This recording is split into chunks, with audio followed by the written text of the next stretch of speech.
Esta vez me colocan periódico en los ojos y las manos. Luego me envuelven con cinta y me esposan. Me capturan en ese año civiles del SEBIN. Yo no sé si eran delincuentes, yo no sé qué eran porque estaban de civiles encapuchados y con armas largas.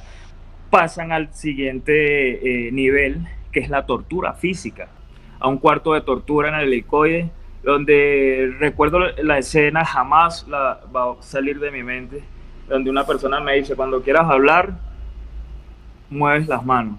Y encima de ello tenía hombres haciendo palanca en mis brazos hacia arriba. O sea, no identificabas de dónde venía el dolor, qué era el dolor, si la muerte era una bendición. Es inexplicable. Realmente yo me coso la boca. Este es un momento, este es un momento que yo nunca he logrado culminarlo. Cuando yo llego a este punto, nunca he podido terminar este relato. Y yo hago una llamada y yo le digo a mi mamá, Tranquilo, toma agüita, tómate tu tiempo. No es nada fácil remover todas estas emociones, Anthony.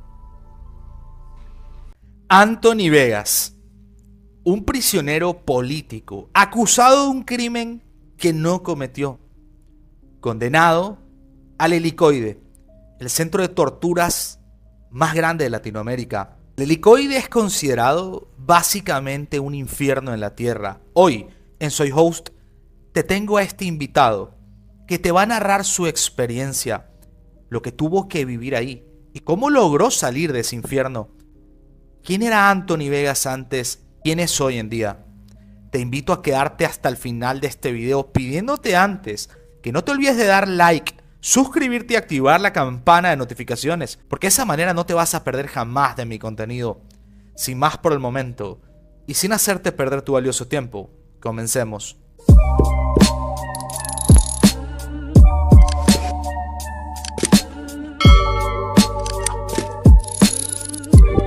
Anthony, muchísimas gracias, hermano querido, por estar aquí. gracias, host, por tu espacio, por la oportunidad, por entrevistarme y por darme esa ventana para hablar un poco de lo que es mi testimonio, mi vida, mi historia y sobre todo la situación de Venezuela, que es lo que más me importa en este momento. Anthony, te agradezco inmensamente primero tu tiempo. Realmente tu testimonio es muy impactante y me interesa mucho también tu punto de vista de qué es lo que crees que está ocurriendo, cómo ves la situación en Venezuela, que eso es algo que vamos a dejar para el final de la entrevista. Pero Anthony, antes de iniciar con cualquier cosa, me interesa saber, tú has pasado un proceso muy difícil, tú estuviste en prisión durante mucho tiempo, es muy impactante tu historia, si es que se le puede llamar a eso de prisión, tú estuviste en el helicoide, pero antes de ir por ahí, Anthony, si puedes contarnos un poquito de tu vida, lo que quieras contar. ¿Cómo pasas de tener tu vida, ¿sí? Que se podría decir mal o bien tu vida normal, cotidiana, a terminar en el helicoide? Mira, host, yo nací en dictadura, ¿ok? Eso quiere decir que las oportunidades para mí y para mi generación eran limitadas. No habían, o sea, los sueños de ser alguien importante, ser un deportista, ser un artista, ser un universitario, eran muy limitadas. Yo crecí en un entorno muy pobre, de bajos recursos, un entorno vulnerable, y eso me llevó a apartarme de mis sueños. Tanto que yo me dediqué a ser una persona normal en la vida, es decir, a tratar de sobrevivir, porque recuerda que en Venezuela la dictadura llegó desde hace años, y no habían oportunidades para grandes cosas. Eso me limitó, eso me frustró muchísimo, me cercenó las oportunidades, la educación, lo que me llevó a ser una persona, digamos, una más del barrio, donde los sueños crecen en el barrio, pero se mueren también, porque estamos al margen, estamos limitados, no hay oportunidades de crecer, no existía nada de eso. Sin embargo, host, yo seguí mi vida. como una persona común y corriente, normal. Tuve mi hijo. La vida me cambió, por supuesto, porque ya no dependía solamente yo, sino había una criatura que dependía de mí y yo tenía que buscar el sustento para ese niño. Lamentablemente en Venezuela comienza una crisis económica que de a poco comienza a agudizarse y además que ya la pobreza que se estaba acrecentando en Venezuela nos venía apedrando ahora con una crisis económica que cada día se profundizaba más. Te podrás imaginar la situación. No habían alimentos, o sea, te vendían un producto por persona y esto se complicó muchísimo hasta tal punto, host, que yo tuve que hacer miles de cosas. Yo trabajé como en Venezuela se le dice mototaxi, trabajé de construcción, trabajé de carpintería, cualquier cosa que me generara una ganancia, pues allí iba a estar yo. Hasta que llega el año 2014. El año 2014 que fueron las protestas, un marco álgido en la política de Venezuela, se presenta un punto muy específico que me cambió la vida y fue el asesinato de un diputado en Venezuela, un diputado muy importante en las filas del chavismo, que tenía gran influencia en los colectivos de Venezuela. Los colectivos, para quienes no saben qué son un grupo de civiles armados por el régimen que se encargan de amedrentar a la población. Colectivos como un barrio muy famoso en Caracas, que es el 23 de enero, están los colectivos de La Piedrita, Alexis Vive. Son personas muy peligrosas y armadas, que lo hace doblemente peligroso. Este diputado tenía gran influencia en estos colectivos, pero por las versiones que he logrado investigar, hacía, o sea, generaba mucha incomodidad dentro de las filas del chavismo, lo que para mí es lo que creo que los llevó a ellos a materializar ese hecho. Evidentemente solamente el chavismo tenía la influencia y el poder para cometer semejante asesinato. Pero necesitaban armar un esquema, necesitaban hacer la parte mediática para vendérsela al mundo como un caso político más generado por la oposición, ¿sí? Que fue lo que se buscó de entrada. A mí me arrestan en un allanamiento, host, y es el SEBIN, el Servicio Bolivariano de Inteligencia de Venezuela, que son los principales torturadores en Venezuela. Y aquí comienza como que mi historia en sí, o sea, porque antes del 2014 no hay mucho que contar, era una persona normal, un ciudadano de a pie normal que estaba tratando de sobrevivir dentro de una dictadura que yo todavía no la identificaba como dictadura, simplemente yo me encargaba de sobrevivir, como lo hacen todos los venezolanos de a pie, sobrevivir, buscar el alimento, llevarlo a la mesa y un día tras otro, un día más y un día menos. Así funciona para el ciudadano de a pie, el indefenso, el que no está respaldado por las instituciones, el que la economía lo está apedrando a diario. Era tal cual así. Me capturan en ese año civiles del SEBIN, yo no sé si eran delincuentes, yo no sé qué eran porque estaban de civiles encapuchados y con armas largas. Por supuesto, la ley no actúa así. O sea, la ley va de frente, se identifica, te lee tus derechos y hace su procedimiento. Pues estas personas no actuaron así. Por eso siempre digo, yo no sé qué eran en ese momento. Me llevan al helicoide y comienzan a intentar de que yo internalice la narrativa de ellos, que era paramilitarismo, contratos políticos, alianzas con el expresidente Álvaro Uribe Vélez. O sea, me estaban bombardeando la cabeza en ese momento de cosas que yo ni siquiera entendía. O sea, razonalmente yo no las entendía, no sabía los términos políticos que se utilizaban para la época, yo no las entendía, host, porque mi nivel académico era muy bajo. De hecho, me atrevería a decir que ni siquiera tenía algún nivel académico porque no me interesaba la educación. Esa es parte de mi historia también. No me interesaba la educación, no me importaba educarme. Y lo digo con mucha sinceridad porque fue un punto en el cual yo estuve en algún momento que despreciaba cosas como la educación. Craso error, host. Craso error, y hoy día lo puedo decir con toda responsabilidad. Cuando ellos ven que yo no internalizo algo que no internalizo, no porque quieras, es porque no lo entiendo. Es porque no lo entiendo. Imagínate tú la gravedad. Yo siempre estaba en la negación, en la negación, en la negación, porque no entendía lo que estaba sucediendo del todo. Cuando ellos ven que no logran hacer que esa culpabilidad yo la internalice, pasan al siguiente nivel, que es la tortura física. Anthony, paremos ahí. Es muy interesante lo que estás mencionando. Nos quedamos ahí. Vamos, antes de pasar a la tortura que tú viviste.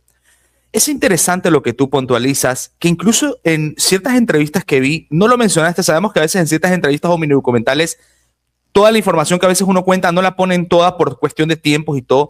Y es interesante lo que tú estás puntualizando primero. Obviamente la parte académica de ese punto no te iba a interesar tanto porque tú estás pensando en sobrevivir. Realmente es así. Y es importante lo que tú estás mencionando. Tú dices, asesinan a esta persona, ¿no es verdad? Y las personas que te capturan, tú dices, no eran personas del SEBIN. Es decir, parecían personas externas contratadas para buscar su chivo expiatorio, que en ese caso serías tú. Sí, claro, claro, por supuesto. O sea, te digo que eran personas que podrían tener cualquier tipo o sea, o se podrían señalar como cualquier tipo de individuos, criminales, secuestradores, lo que sea, porque no hubo nunca una identificación, no hubo una uniformidad, no existió nada, simplemente fueron civiles encapuchados con armas largas que llegaron al lugar haciendo disparos al aire y raptando a todos los que estaban allí, no solamente a mí, o sea, no fue puntualmente a mí, no. Yo en ese momento era un atravesado más, una persona que estaba allí por error, como los muchos que estuvieron allí, que estaban en el lugar donde lamentablemente no tenían que estar para nuestra mala suerte. ¿Ok? ¿Qué pasa con esto? Que cuando nos raptan a todos, comienzan a crear perfiles y comienzan a construir este caso mediático. ¿Y por qué te digo que es así, host? Porque judicialmente no existe, yo no estoy involucrado, o sea, ni siquiera ellos pudieron involucrarme en ese caso. No pudieron. Ahorita en Venezuela se hace un registro, cuando tengamos plena libertad, por supuesto, se hace una indagación en estos casos judiciales y no me vas a conseguir jamás, jamás. Pero si vas al medio, o sea, es decir, mediáticamente, como lo hizo Nicolás Maduro, que me expuso al escarnio público y me vendió ante un país como un asesino, fue el objetivo de su plan, crear un escenario mediático político, ¿ok? Porque judicialmente existe un caso que se registró, pero mediáticamente hay otro, y yo existo es en el caso mediático. Es decir, nunca se te imputó, nunca hubo una investigación formal, simplemente dijeron, a este tipo lo vamos a agarrar y le vamos a echar la culpa, nada más. Ya, esa parte está interesante que la menciones, ¿no? Tú ni siquiera fuiste un vinculado, es que no tenían pruebas en tu contra tampoco, No como para existen, hacerlo. no existen, no existen. ¿Qué No pasa, existen. Anthony? ¿Qué pasa, Anthony, el primer día que tú llegas al helicoide? Y eso es muy interesante. Antes de llegar al helicoide, ¿tú tenías idea de lo que sucedía ahí? ¿Tenías un concepto formado de lo que ahí ocurría? No tenía ni la menor idea de lo que era el helicoide. No sabía que era el helicoide. Vuelvo y te repito, host, yo estaba al margen de todo esto, de todo, de la situación económica de mi país. Yo estaba al margen de los conflictos políticos internos que se realizaban en mi país. Eh, yo estaba en un estado de supervivencia como hacen muchos venezolanos, y esto lo digo con mucha responsabilidad, que no es que no le interese la política, es que están ocupados en sobrevivir, ¿sí? Y eso es respetable porque la política en Venezuela invadió todos los espacios, no solo la política, la mala política, la politiquería, la demagogia, la tiranía invadió cada rincón de los hogares en Venezuela, dividió familias, asesinó familias, separó familias.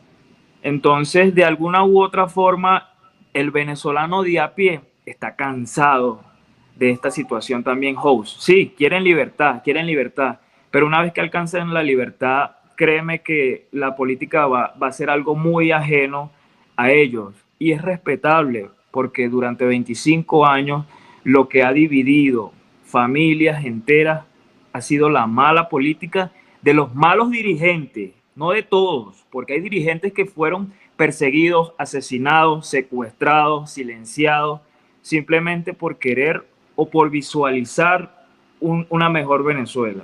Entonces, es respetable cuando Venezuela sea completamente libre y la política sea algo ajeno a muchos venezolanos. Ahora sí, Anthony, ya ha llegado ese momento.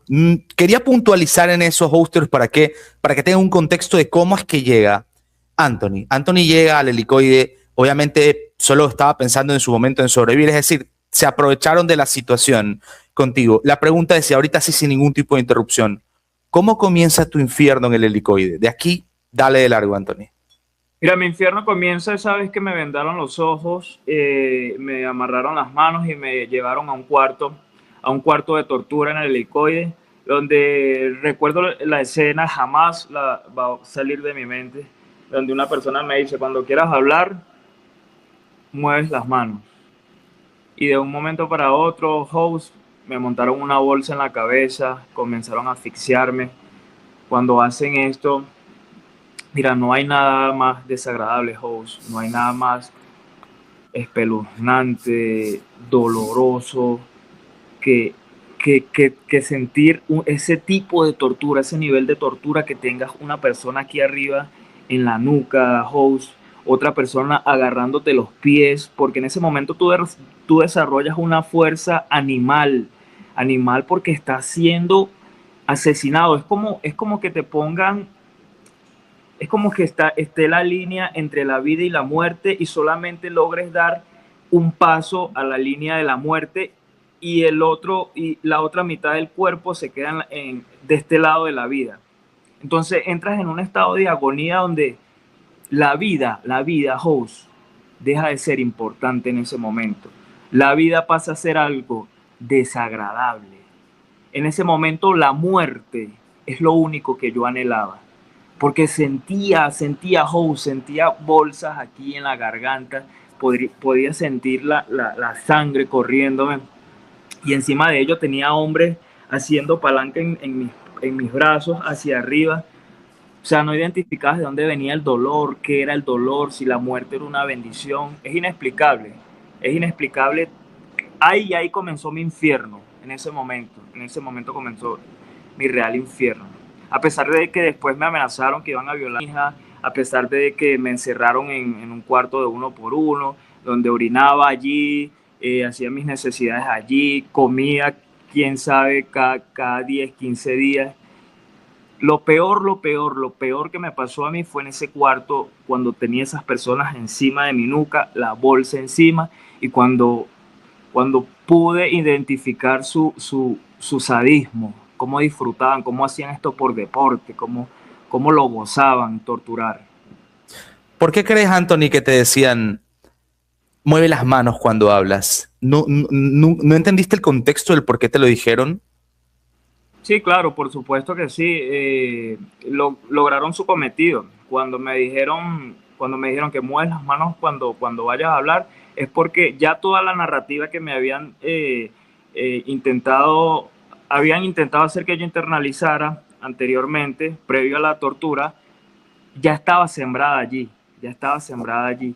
Y evidentemente con ese nivel de tortura tan atroz, yo lo internalicé. Es que no tenía de otra. Yo terminé diciéndole que sí, yo asesiné al diputado, sí, yo fui contratado por Álvaro Uribe Vélez, sí, la oligarquía de Miami me pagó, sí, yo pertenezco a una banda de paramilitares. Ya estaba allí, el trabajo estaba hecho. O sea, yo me apropié de la culpa como un mecanismo de salvación. Y de protección a tu familia también, me imagino. Y de protección, evidentemente fue algo que ya yo no pertenecía a mí, o sea, yo pertenecía espiritualmente, psicológicamente a ellos, sí, yo estaba allí vivo físicamente, pero mi humanidad me la arrebataron, la pisotearon, mi psicología estaba en manos de ellos, cualquier cosa que ellos me hubiesen dicho que pensara, yo lo iba a pensar en ese momento. Ya había sido un secuestro mental, un secuestro espiritual lo que habían realizado conmigo. Y eso se trata la tortura, deshumanizar a la persona, hacer que su espíritu se derrumbe, se pulverice, que su psicología desaparezca, que sus emociones pierdan rumbo. De eso se trata la tortura, por eso es que es un sistema. La tortura es sistematizada, es una política de Estado que esta gente estuvo realizando. Cuando tú mencionas, Anthony, que comías cada 15 días, eh, suena, a ver, suena muy fuerte. Primero, lamento mucho lo que has tenido que vivir. Te lo dije antes de iniciar la entrevista, para mí eres un guerrero, no cualquiera aguanta eso y se convierte en la persona que eres a día de hoy, que eso vamos a hablar más adelante. Existen muchas personas, Anthony, que dicen bueno, ¿no? Quienes apoyan al régimen dictatorial del narcodictador Nicolás Maduro, que dicen que no, que eso del helicoide es una mentira. Incluso influencers, uno que ha ido por allá a decir que es mentira, que en el helicoide ya está guardería. ¿Qué más sucedía en el helicoide? Más allá de cosas que te pueden haber sucedido a ti, ¿qué tipo de torturas hacían en el helicoide? Porque yo quiero que las personas concienticen del drama que ahí se vivía. Mira, yo evidencié muchísimas torturas, muchísimas torturas. ¿Cuál es la diferencia conmigo? Que yo me atreví a hablar, ¿ok? Me atreví a alzar la voz y ellos no contaban con esto. Ellos no contaban que yo surgiera de las cenizas. Por ejemplo, habían personas que los amarraban del cuello y tú los veías 6 meses después, completamente flácidos, completamente con la mirada perdida. Por las noches, ya cuando yo tenía allí 3 años, que ya la tortura física, en mi caso, ya no la aplicaban, pero los que venían llegando se escuchaban los gritos de tormento, de auxilio. Eh, Recuerdo muy puntualmente un caso de una muchacha que fue violada. Fue violada y a esa persona la sacaron del helicoide. No se sabe, yo no sé, hasta hoy día yo no sé si esta persona fue liberada, si fue desaparecida, no lo sé. O sea, y probablemente muchas personas no lo sepan porque, vuelvo y te repito, si estas personas están vivas, les sembrarían un terror tan inmenso que son capaces de morir con ese terror, mientras este sistema siga permaneciendo en Venezuela. Y vuelvo y te digo, host, es entendible que estas personas no quieran hablar por todo lo que vivieron, porque no todavía, en la actualidad no hay garantía todavía de que se respeten los derechos en Venezuela. No existe eso. Y, y, multiplicidad de casos que están allí, que no fueron documentados, que fueron silenciados, que fueron callados. Otro caso puntual que vi, a un muchacho que duró casi 6 meses amarrado de una reja y de la golpiza que le dieron a los 2 meses tuvieron que ellos mismos tuvieron que llevarlo a un lugar para que lo operaran. Y después que lo operaron, lo volvieron, lo trajeron y lo amarraron a esa reja. Y allí ese muchacho se curó. Y todas las personas que pasamos por al lado de ese muchacho, y cuando escuche algún otro expreso político que escuche esto, se va a identificar. Porque los pocos que podíamos pasar por allí, por ese pasillo hacia el gimnasio, que era lo último que había en el helicoide, le llevábamos agua, escondidos le pasábamos algún tipo de alimento, porque si nos veían haciendo esos hosts, o sea, la tortura nos las iban a aplicar nuevamente a nosotros, y evidentemente nadie quería volver a pasar por esa situación. Entonces éramos como muy cautelosos a la hora de ayudar a otra persona dentro del helicoide para darle una pastilla, un medicamento, como podíamos conseguirla, ¿sí? Entonces, habían personas que le daban muchos golpes, golpes, los guindaban en el Tigrito, en la Ratonera, que era mi celda, en Guantánamo, que la celda, una de las celdas más tenebrosas allí del helicoide, que es Guantánamo, que quizás ahí no torturaban físicamente, pero ahí metían a 80, 100 personas, todas hacían sus necesidades allí, se bañaban allí, comían allí. Entonces, o sea, son tipos de torturas psicológicas. También la tortura psicológica. Anthony, en el helicoide, estas son cosas que se han escuchado, que se han dicho. ¿Tú crees que hayan desaparecido personas ahí mismo en el helicoide? Mira, ahí han asesinado a personas. El aviador fue un caso en el 2014, un señor mayor de 60 años que fue llevado allí por temas políticos y que le dijeron que lo iban a trasladar a una cárcel común donde habían delincuentes y lo iban a asesinar, que cualquier cantidad de barbaries que le dirían a ese señor, que el mismo día el señor terminó ahorcándose. El señor se ahorcó. Imagínate Lo llevaron.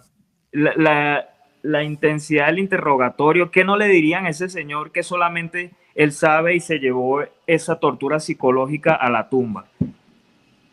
Para que, o sea, ¿cuál sería la magnitud, la impresión de lo que le dirían a ese señor que apenas lo descuidaron, el señor terminó ahorcándose? O sea, ¿qué nivel de inhumanidad estamos hablando? O sea, para los que dicen que es mentira. Esto es una barbarie lo que se vivió allí en el helicoide. ¿Tú tenías oportunidad en algún tiempo que estás ahí? ¿Podías de repente ver a tu familia, algo por el estilo? ¿Sí te dejaban de vez en cuando? Aproximadamente después de 6 meses, Ya, después que pasaron las torturas, después que me logré curar físicamente, después que no habían señales físicas de tortura. ya ves. ¿Sí? Claro, ya te entiendo. O sea, ellos, claro, se cuidaban de eso, ¿no? Se Sí, cuidaban claro. de eso. Claro, y cuando venía tu familia, ¿qué sentías? ¿Qué sentías tú, Anthony? ¿Contabas lo que te estaba ocurriendo? ¿Preferías guardártelo para no? Nunca, nunca, nunca, nunca quise contar nada. Siempre dije que estoy bien. De hecho, Host, yo nunca me he sentado con mi familia así como estoy contigo contando esto. No puedo. Y no puedo y no quiero tampoco. Debe No ser muy quiero. doloroso. Debe ser muy doloroso, obviamente, y sobre todo para tu familia. Anthony, antes de continuar, luego de las torturas, que cesan estas torturas, supongo yo, que es por el hecho de que tú también mantienes esta narrativa que ellos querían, ¿no? Tú eres el culpable, eso les bastaba a ellos, la tortura era básicamente como para que tú simplemente aceptes que esto era así y punto, que te vayas por su narrativa. ¿Qué ocurre después de las torturas? ¿A qué personalidades conoces? ¿Qué empieza a pasar en tu vida? ¿No? O sea, ¿qué empiezas a adquirir en tu vida? Porque tengo conocimiento de que tú en el helicoide te empezaste a preparar. Sí, Host. Yo llegué al helicoide con primer año de bachillerato, ¿sí? Yo jamás había leído un libro en mi vida, jamás. Lo que yo leí eran los avisos por allí de las camionetas para alguna dirección. Yo recuerdo puntualmente que me consigo con un libro y quizás me consigo con ese libro es por el tiempo de ocio que hay en la cárcel, tanto tiempo libre que hay algo, se necesita distraer la mente, o sea, se necesita construir una rutina para sobrevivir a la soledad y al aislamiento. Se necesita construir eso. Yo recuerdo que me consigo con un libro que me llamó mucho la atención. Realmente no recuerdo el libro, el título del libro, porque hoy día estoy seguro que no entiendo todavía el libro, pero era del marxismo, Host.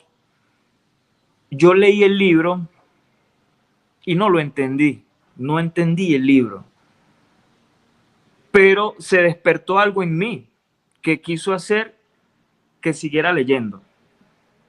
Comencé a leer, comencé a leer y leí clásicos allá dentro del Helicoide. El Principito, leí muchos libros, no me vienen a la mente, pero leí mucho. O sea, lo que te quiero decir es que leí mucho. Luego de ello, escucho por allí que la educación es un derecho universal. Y eso me hizo mucho ruido. Y comencé a investigar si había posibilidad de que una persona privada de libertad podía estudiar. Resulta que sí, sí existe, es un derecho universal. Y no pierdes ese derecho jamás. El derecho a la educación siempre tiene que estar allí. Yo comienzo a insistir, Host, a insistir para hacer trámites legales que el tribunal, cual llevaba mi causa, me aceptara el permiso de alguna institución educativa para poder estudiar a distancia. Bueno, de entrada, el director del SEBIN, Carlos Calderón, para el momento me dijo no, un rotundo no. Usted está preso y su apellido se llama Candado. Es que usted no tiene derecho a nada. Mira, yo esto creo que no se lo he dicho a nadie, pero yo ese día me fui a mi celda y yo lloré, Host. Yo lloré porque sentí que me traspasaron el corazón. O sea, me sentía, yo creo que eso me dolió más que la misma tortura, Host. Y qué cosas, ¿no? Pero sentía tanto amor por querer educarme que recibir ese no me quebró. Pero no me rendí, no me rendí y yo seguí insistiendo. Eh, eh, Contacté a un abogado que lo conocí allá adentro, lo conocí y le voy a mandar un fuerte abrazo en este momento, se llama Teresli Malavé, que ojalá vea esta entrevista y quiero darle las gracias porque fue la primera persona, una de las primeras personas que creyó en mí y me ayudó a estudiar. Y ojalá le hicieran una estatua a Teresli Malavé, que es una abogado venezolana, eh, y se atrevió a ayudarme. Y yo me gradué, eh, digamos que en contra de los tribunales, que el tribunal tampoco me aceptó la solicitud, y Carlos Calderón, que ojalá que pagara todo lo que hizo. Bueno, para resumir esto, me gradué. Comienzo a conocer figuras de mucha influencia para mí en mi formación, como John Goycochea, que es un dirigente muy importante en Venezuela, Rosmy Mantilla, diputado de Venezuela, Loren Saleh, que también influyó mucho en mi educación. Muchas personas que me ayudaron a formarme, que me corregían, host, al hablar. Quizás hay gente que me dice, pero tú hablas muy bien. Sí. Antes no era así, antes no era así.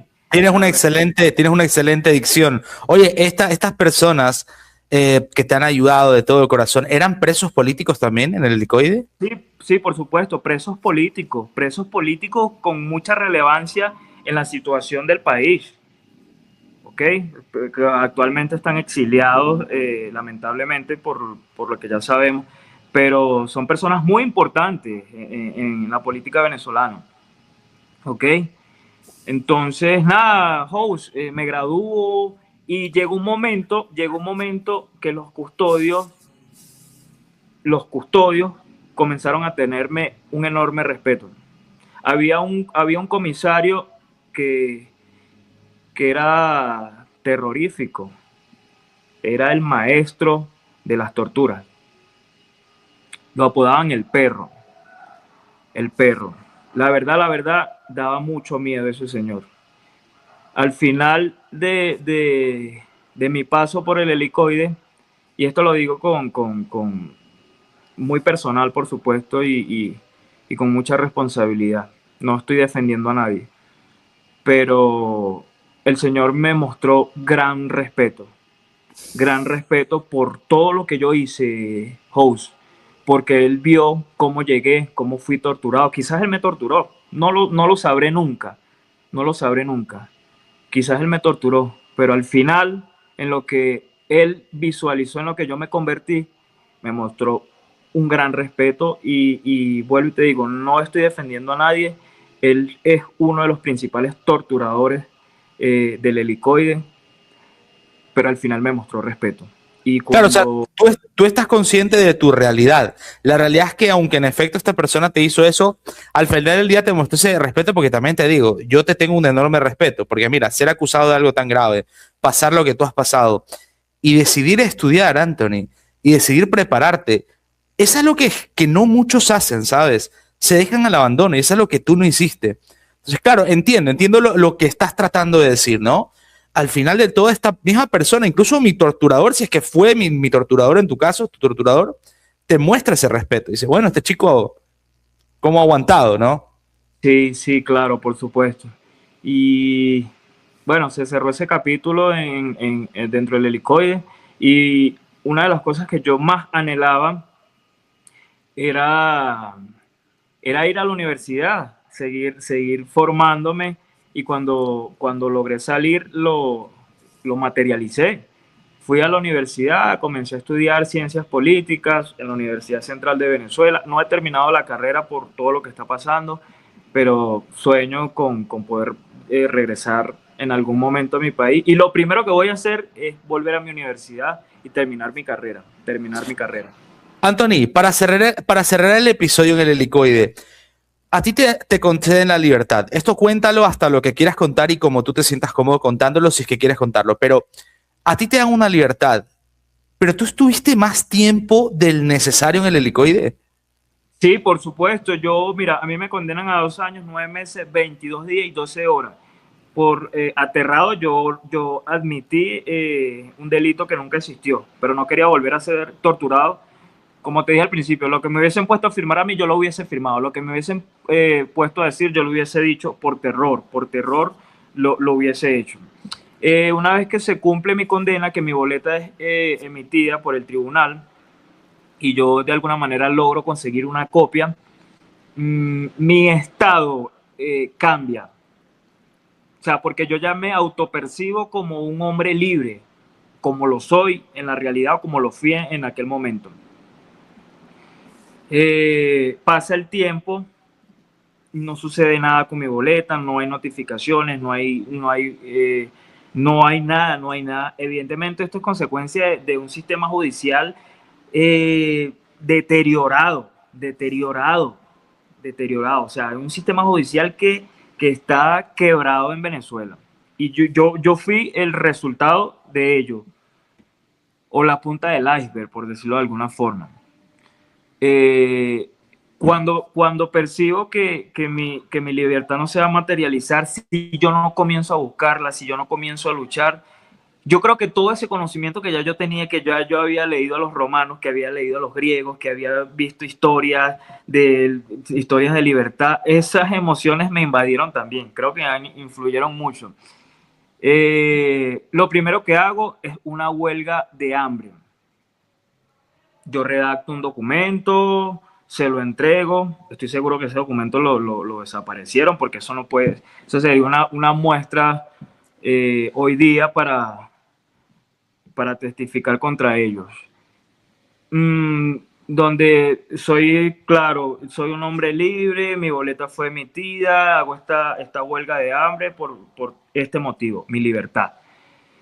Pero yo me voy al extremo, host, porque yo me coso la boca, literalmente. Yo no hago una huelga de hambre común.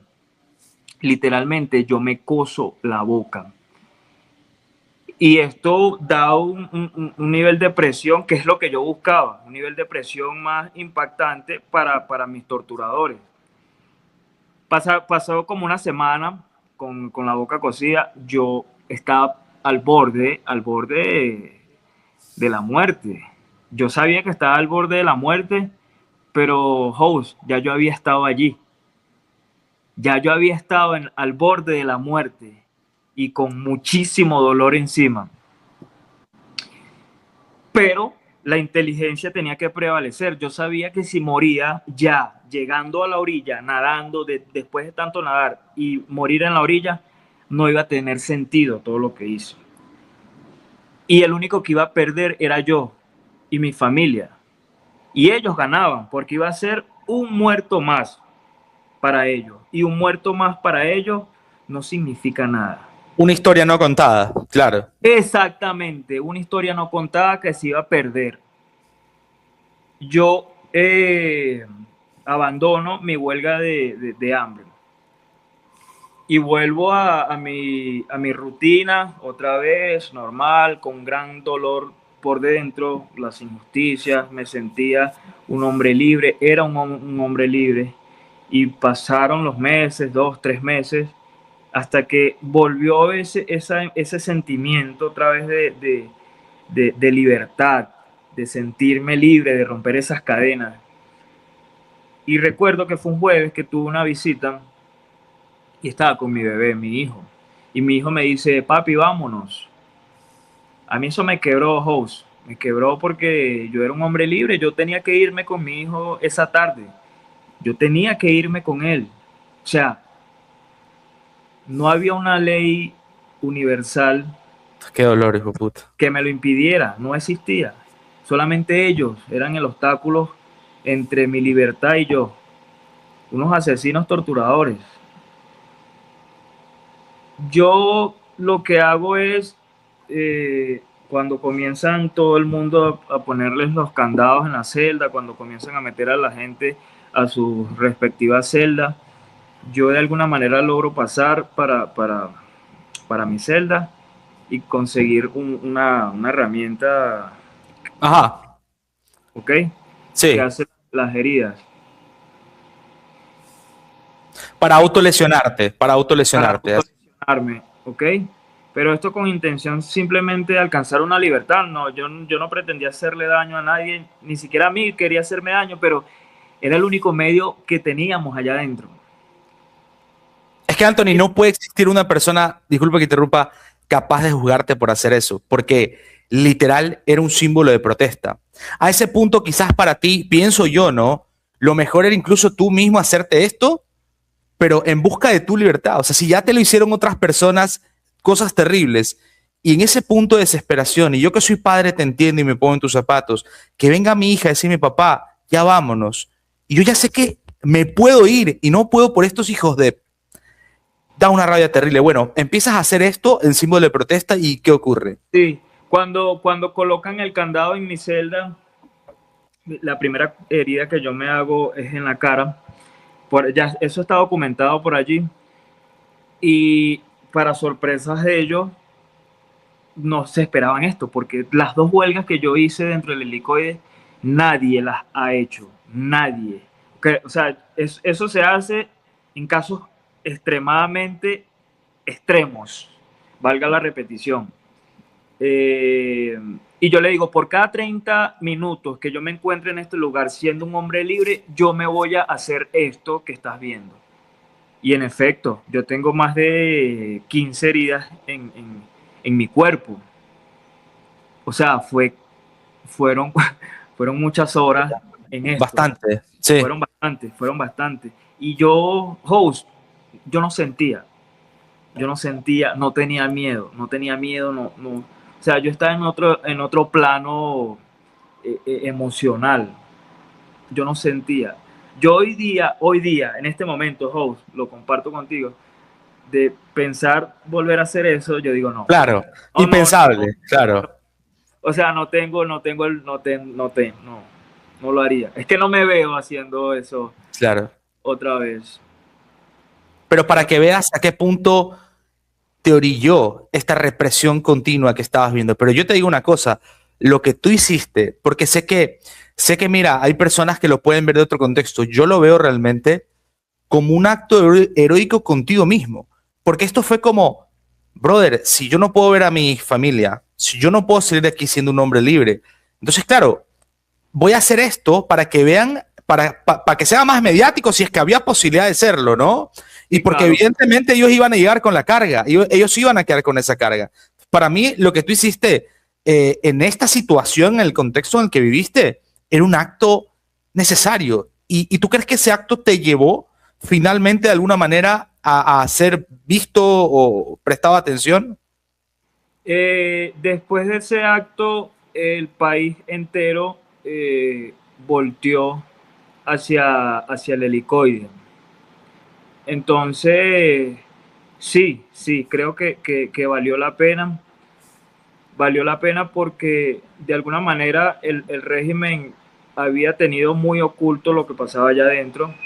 Y como te dije al principio, el ciudadano a pie en su estado de supervivencia desconocía otras realidades como las del helicoide. Y una vez que salen estas imágenes, eh, mucha gente voltea hacia el helicoide y se comienzan a hacer denuncias. Tanto así que días después se presentó un motín en el helicoide, un motín en el cual yo estuve allí presente. eh, Fue un caos, por supuesto. Los cevines estaban disparándonos hacia arriba, hacia adentro. Nosotros lo único que hacíamos era traslado a quien lo necesitaba, asistencia médica a quien lo necesitaba, que se materializaran las boletas de escarcelación. Era lo único que teníamos. Pero por supuesto, para que fuésemos escuchados seriamente, se tuvo que recurrir a realizarse un motín. Por Y, supuesto. y, a, y a través de ese motín es que yo logro salir del helicoide, no de libertad, del helicoide, porque a mí me trasladan a otro centro penitenciario que es un caos completamente, donde gobiernan los pranes, las mafias, donde se ven tipo de otras cosas, otras cosas. Ok, Anthony, eso es interesante. Sales del helicoide, pero ese es un gran paso importante al final del día. Por supuesto, del ¿Qué, helicoide qué nadie ocurre? sale. ¿Qué ocurre Eh, luego cuando sales allá de esta nueva prisión? Mira, o sea, para mí es un choque emocional otra vez porque, ¿cómo te explico? A pesar de que yo vengo de orígenes humildes y vengo de barrios, como se le llama en Venezuela, Caracas, y este tipo de situaciones es normal, el crimen organizado, las bandas paramilitares. O sea, para mí no es normal, pero es una realidad que existe allí en Caracas. Ver esto de primera mano, tenerlo de frente y de alguna forma tener que convivir en ese entorno, para mí fue impactante otra vez, porque en el helicoide mi refugio fueron los libros, el conocimiento, ¿ok? Yo me construí una realidad en esa soledad, y cuando vengo para acá, donde al tercer día, al cuarto día que llego, ya hay dos muertos, sea, para mí fue increíble, Claro, ¿no? pasaste una prisión sumamente violenta, o sea, de un centro de Exactamente. torturación, de tortura que tú estabas, luego igual vas a otra realidad difícil, porque incluso tú ya estabas adaptado a ese hermetismo en el que estabas. Sí, sí, sí, claro, uno termina, o sea, una frase que yo decía, me acabas de hacer que la recordara, eh, yo me adapto, más no me acostumbro. Y eso era lo que yo decía siempre en el helicoide. Yo me adapto, pero nunca me voy a acostumbrar, nunca. Claro. Y me acabas de hacer que recordara eso. Entonces, en efecto, sí, llego a esta cárcel sumamente violenta y donde mi lucha es otra, mi lucha es una libertad, una libertad. Y aquí hay otras cosas. Bueno, yo paso acá a host 6 meses aproximadamente. 6 meses. ¿Y por qué paso 6 meses acá en esta cárcel? Tucuyito se llama la cárcel. Por miedo. Aquí hay un sistema donde las liberaciones son muy traumáticas en estas cárceles violentas, son muy traumáticas. Y hay una especie de jerarquías donde está el PRAN, que es el máximo líder, donde están los gariteros, que son los lugares tenientes, luego vienen los rangos más bajos, y hay una cadena de mando criminal aquí adentro. Y por el más mínimo error, allá adentro tú puedes perder la vida. ¿Sí? Hay un sistema donde si tú te acercas al portón o a la oficina donde están los guardias,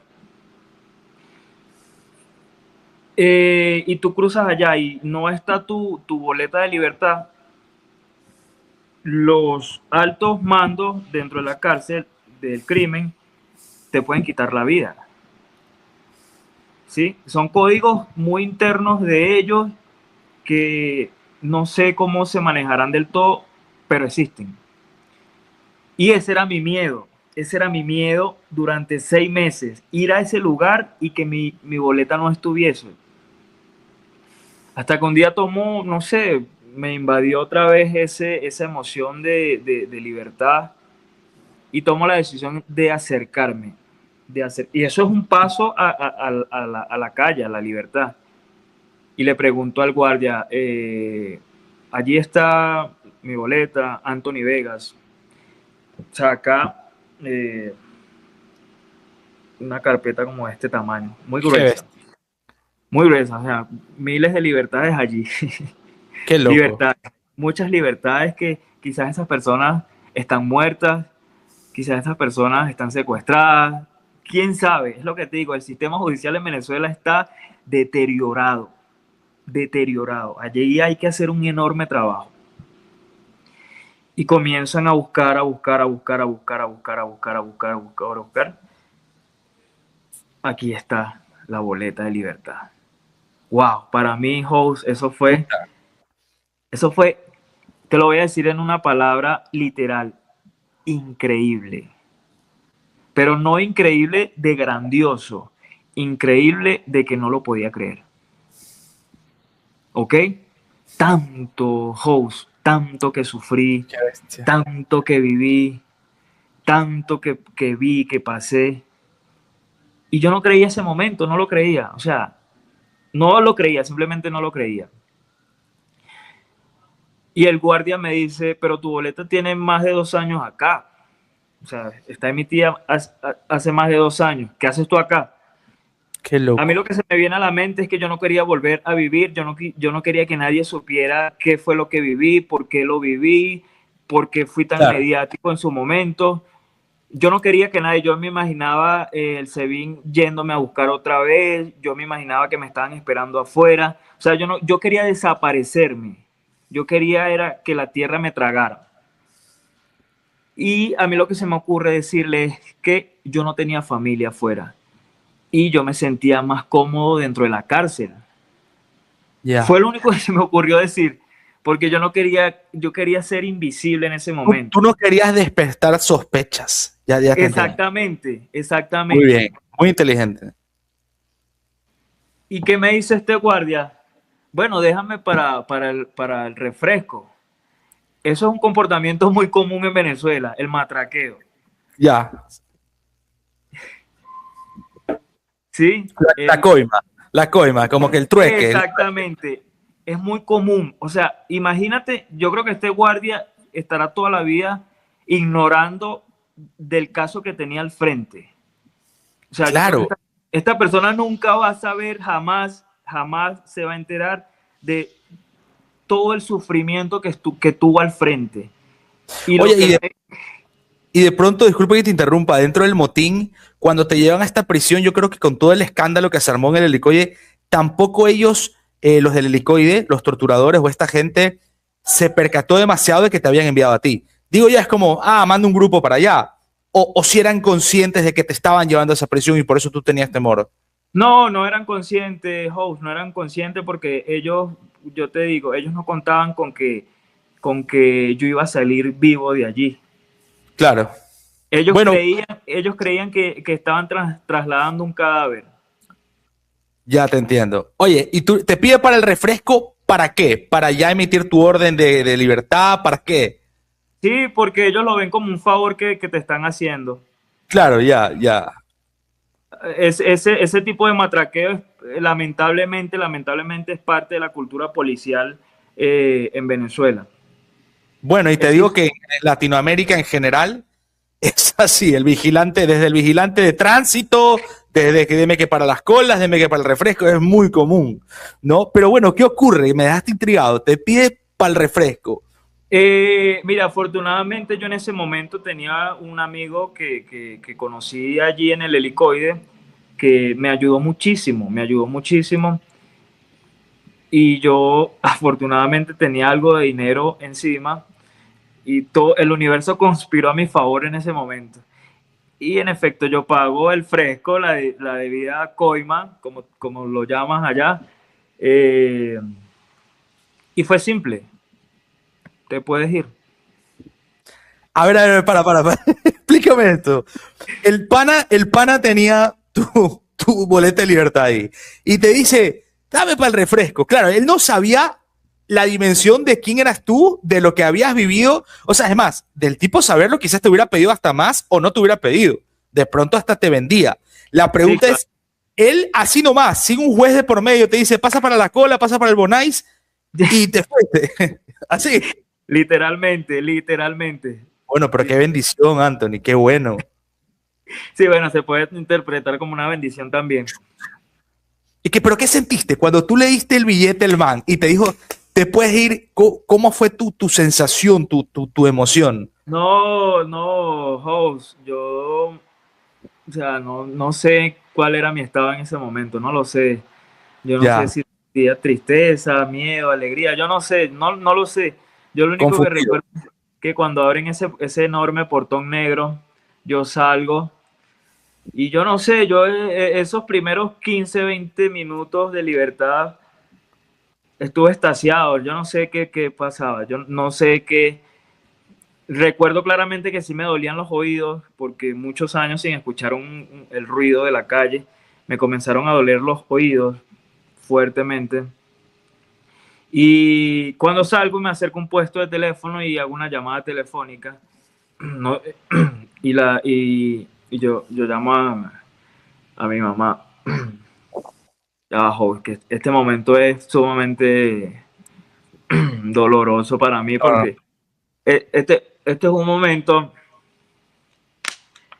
Este es un momento que yo nunca he logrado culminarlo. Cuando yo llego a este punto, nunca he podido terminar este relato. Y yo hago una llamada y yo le digo a mi mamá, tranquilo, toma agüita, tómate tu tiempo. No es nada fácil remover todas estas emociones, Anthony. yo le, yo le digo a mi mamá, tengo dos noticias. La primera es que no tengo para el pasaje. La segunda, nunca se lo pude decir. Pero ella interpretó que yo era un hombre libre. Anthony, de verdad que te escucho y quiero primero decirte, no es para menos tus lágrimas, me conmueve bastante porque el infierno que tú viviste no era para menos y era algo que no te estabas creyendo en el momento. Y yo lo digo, cuando yo escuché tu testimonio, y para mí era vital traerte aquí, Anthony, es porque, sabes, más allá de que tu testimonio es muy fuerte, lo que me estás contando que es emocionante y muy doloroso a la vez, em, yo veo en ti, más allá de todo lo que has contado, que yo te creo al 100% todo lo que tú me estás contando. Yo veo que eres un excelente ser humano. Eso se siente en las personas y siento eso en ti. Y no debe ser, o sea, tu sentir en este momento es más que razonable. Estar tanto tiempo en prisión y escuchar la voz de tu mamá, de tu mamita, pero ya fuera, como un hombre libre. Es entendible, Anthony. Sí, sí, claro. No, increíble, es increíble todo. Y Anthony, así, así.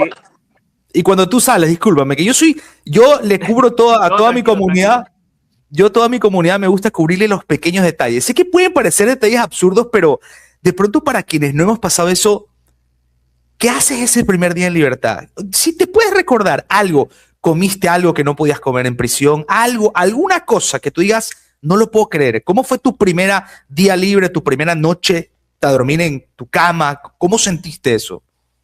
Mira, fue muy raro porque yo en el 2014 ignoraba mi entorno, lo ignoraba completamente. Y luego en el 2018, esa primera noche en libertad, todo lo veía, todo lo analizaba, todo lo criticaba, todo lo observaba. O sea, era completamente otra persona. Y esa misma noche yo dije esto, yo dije, wow, ¿quién era y quién soy? Fue lo primero que pensé. O sea, dos personas habían en mí, dos personas. Era lo primero lo único que pasaba por mi mente, lo que fui y lo que soy y lo que quiero ser. Y ahí es donde vamos, Anthony, a lo siguiente. Te agradezco mucho primero por la confianza. No es fácil abrirse de esta manera y te lo agradezco inmensamente. Yo creo que toda mi audiencia, mi comunidad, los hosters, te lo agradecen inmensamente, pues y todas las personas que lo están viendo, porque al final del día, Anthony, no es sencillo lo que tú has venido a contar. Yo quisiera que quede eso muy claro. Contar lo que tú has contado, revivir estas emociones, es simple para quienes escuchamos. Puede ser un poco doloroso, puede ser un poco emocional, pero para Anthony que lo ha tenido que vivir, es importantísimo. Y no sé si antes de pasar al otro tema que quería conversar contigo, no sé si te has planteado escribir un libro o has escrito un libro, porque tú tienes para hacer un libro, Anthony. Literal, yo creo que beneficiaría a un montón de personas. Mira, te digo la verdad, host, tengo un libro escrito, pero no he tenido como el valor o el tiempo, no sabría cómo llamarlo, de publicarlo. Y además creo que le falta muchísimo también porque eh, eh, traté de escribir lo que fue mi vida antes del helicoide. Y fue una vida muy dolorosa también, fue una vida muy dolorosa, muchos sufrimientos, sobre todo muchos errores, los cuales estoy arrepentido y quisiera utilizar todo eso, host, para trabajar en mi país, para mostrárselo y señalar los caminos, los que hay que recorrer, cuáles no hay que recorrer, por qué hay que educarse y cuáles son las consecuencias de no educarse. Entonces, quiero utilizar todo mi sufrimiento, todos mis errores y ponerlo al servicio de mi comunidad, de mi país, de mi gente, de los venezolanos. Y por qué no, de otras nacionalidades. Por supuesto, todo lo que puede aportar para mí hoy día es satisfacción, porque eh, yo creo que de eso se trata la vida, host. La vida se trata de construir y de dejar legados positivos. Y si no dejas un legado, pues deja un buen trabajo en tu familia, en tu entorno, en tus amigos. Los errores siempre van a estar allí, pero identifiquémoslo. Vamos a identificar los errores y trabajar en mejorar las cosas. ¿Para qué? Para que no terminemos en todo lo que vivió mi país, no terminemos en los sufrimientos que tuve que atravesar yo por no tener el conocimiento, por no tener las herramientas, por no saber cómo defenderme en su momento. Entonces eso, sí tengo mi libro por allí. Qué bueno, Anthony. Y el día, o sea, no está publicado, lo tienes y pensarías en algún momento en una editorial o algo por el estilo. Sí, lo tengo, lo he compartido con un par de amigos para que lo lean, los más cercanos, que lo analicen. Genial. Es más, te propongo algo. El momento que tú quieras con alguna editorial o algo, que yo conozco un par de editoriales, te lo digo porque yo no he sacado ni un libro, pero a mí me gustaría mucho, me gusta mucho escribir. Algún día quiero sacar, me avisas y yo te paso un contacto bueno, ¿sí? De ciertas editoriales que, porque te digo, Anthony, y lo que tú compartes no solo es para el venezolano, verdaderamente tu historia es una historia de superación. Te quiero preguntar algo, Anthony, porque como tú bien dices, existía un Anthony, hoy eres otro Anthony. ¿Quién eres tú hoy? Es por todo lo que tú atravesaste. No quiero decir que, bueno, Anthony, que pasaste por esto, evidentemente no, porque fue algo terrible que no te hubiera deseado, pero sin embargo ha convertido de ti esto en una persona grande, que es la que tú eres hoy, a grande de alma, de espíritu, como persona, como ser humano y por tus conocimientos. Anthony, 3 de enero del 2026, ocurre la captura del narcodictador Nicolás Maduro. ¿Qué sientes tú? ¿Qué sentiste tú? ¿Qué fue lo primero que pensaste? Lo primero que yo pensé cuando logro internalizar el momento fue en el regreso a casa. Lo primero que me pasó por la mente fue, hay posibilidades de regresar a casa. Fue la primera emoción que tuve. No pensé en más nada.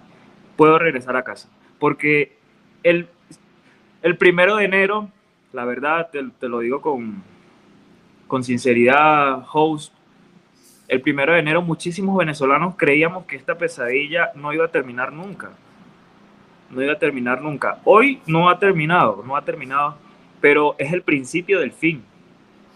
Y las cosas positivas comenzamos a palparlas, a visualizarlas. Entonces es maravilloso lo que está pasando con Venezuela en este momento. La captura de Maduro representa esperanza, esperanza, reencuentro, familiares reencontrándose. Es maravilloso, host. Nada más que es muy cierto lo que dices, ¿no? Son las puertas a la democracia, son las puertas al retorno del exilio. Definitivamente sí. Y existe una polarización muy grande, Anthony. Yo quisiera abordar este tema, aunque sea un tema un poco complejo, y tú puedes interiorizar en él de manera que tú consideres apropiado. ¿Qué piensas tú de cuando allá afuera se dice no, que no se tuvo que entrar a Venezuela, no, que no se tuvo que sacar al dictador, que el petróleo y que demás y que todo lo otro? ¿Qué piensas tú de decirle a un venezolano que ha vivido ya no el exilio, cosas como las que tú viviste y muchos más? ¿Qué piensas tú de que se le diga no celebren demasiado? Eh, Mira, yo pienso que hay que tener mucha cordura en este momento, mucha paciencia y no adoptar un carácter maximalista. Es decir, las cosas no se van a resolver en 5 días, en 10 días, tampoco en 10 años, menos. Hay que tener mucha paciencia, sobre todo los que están dentro de Venezuela, mucha prudencia, porque aunque esto es el principio del fin, es una realidad que los torturadores y los secuaces del dictador y los pilares del régimen siguen estando allí, siguen teniendo la fuerza política y militar dentro del país. ¿Que eso va a cambiar? Sí, sí, ténganlo claro que eso va a cambiar, ya es un hecho, pero hay que ser muy prudente porque una transición puede ser larga y a veces peligrosa, peligrosa, pero va a tener un fin provechoso que es la apertura a la democracia. Claro, eso es lo importante, Anthony. A día de hoy, ya dejando claro eso, a día de hoy, ¿a qué se dedica Anthony Vegas? ¿Qué Eh, haces yo, tú hoy en día? yo actualmente estoy en el exilio, soy voluntario de una organización, una ONG en el exilio que se llama Venezuela Sin Frontera. Nos encargamos de velar por los derechos de los niños, niñas, adolescentes y de las mujeres también, por supuesto. Y mi vida gira en torno al activismo, a la defensa de los derechos humanos y en aportar todo lo que esté a mi alcance para una mejor Venezuela y facilitar con mi testimonio como herramienta el regreso a casa de todos los venezolanos, host. Eso es lo que se encarga de hacer Anthony Vegas hoy día en la actualidad. De ser posible para ti regresar del exilio cuando todo mejore, ¿tú cómo ves la política? ¿Te interesaría en un futuro participar en política, algo por el estilo? Por supuesto, host. Yo creo que, y lo decían los grandes filósofos griegos, quien no participe en política es un estúpido. O sea, porque no podemos dejar que alguien tome decisiones por nosotros, alguien decida por nosotros. Seríamos estúpidos. Y Venezuela es un escenario donde la política se ha mal utilizado durante años, que es necesario que se pongan los puntos en la I y se hagan las cosas bien, Y uno de mis sueños, host, la verdad, uno de mis mayores sueños es convertirme en un diputado de la República de Venezuela, convertirme en un diputado y ser la voz de ese que ha sido ignorado, de ese que tiene rechazo, ese que es marginado. Y esto no lo digo como un discurso populista, para nada, porque detesto eso. Simplemente que es una realidad. Los políticos están tan ocupados en la política que se olvidan de la gente. Y lo que hacen es generar más problemas políticos. Y las personas quedan al margen de todo esto. Entonces quiero convertirme en un diputado de la República de Venezuela para aportar. Sería genial, y no lo dudo, habiendo pasado todo lo que ha vivido Anthony Vegas, todo lo que tú has tenido que vivir, hermano, y haber conseguido todo lo que has conseguido, no me parecería improbable. Es más, yo estoy convencido que esto quede como el registro de que la próxima entrevista que tengamos va a ser con el diputado Anthony Vegas, porque es necesario, ¿sabes? Es necesario que en la política no solo esté el populista, el que te vende historias, el que te vende sueños, sino quien ha enfrentado la dura realidad de la nación de Venezuela, ¿sí? Que la ha enfrentado ahí, en carne. O sea, para mí sería hermoso, maravilloso. Y yo estoy convencido de que sí, Anthony. No sé en cuánto tiempo, ¿no? Falta mucho que pase en Venezuela, pero espero me aceptes luego una invitación como diputado. Y yo estoy seguro que eso va a pasar. Acuérdate de mis palabras. Acuérdense de mis palabras. Ahora, antes de terminar, Anthony, en redes sociales, ¿cómo te pueden encontrar? Yo las estoy poniendo ahorita aquí en pantalla. ¿Tú estás en dónde? ¿En TikTok? ¿En YouTube? Mira, sí, yo estoy en todas las plataformas. En YouTube me pueden conseguir como Anthony Vegas H. En Instagram, Anthony Vegas H. Y en TikTok, Anthony Piso Vegas Piso. Perfecto. Yo voy a estar, ya están viendo todas las redes sociales de Anthony aquí. Anthony, antes de terminar, quisiera primero agradecerte primero tu valiosísimo tiempo. Yo considero que el tiempo de las personas es el más importante. Tú que has estado, me imagino que tú más que nadie sabes la importancia del tiempo, eso es lo que eso significa, el transcurrir del tiempo. Quiero agradecerte inmensamente, primero por tu participación aquí en Soy Host, segundo por haberte abierto con nosotros, con mi comunidad, que estoy convencido de que van a estar enteramente agradecidos de esta entrevista, y sobre todo por tu confianza, Anthony, que sepas que tienes un amigo más aquí.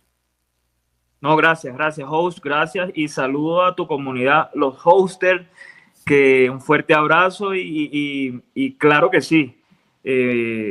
Aquí nos volveremos a ver cuando ya sea Anthony Vegas el diputado. Así va a ser, y no lo dudes un segundo, hermano, porque lo que tú has vivido no lo vive cualquiera si no es por una razón. Que por cierto, tú ya estás haciendo mucha obra importante que voy a estar compartiendo en videos por aquí también. Anthony, mil gracias, hermano, por haber estado aquí. Dios te bendiga siempre a ti y a tus seres queridos. Gracias, host. Un abrazo. Un abrazo, hermano.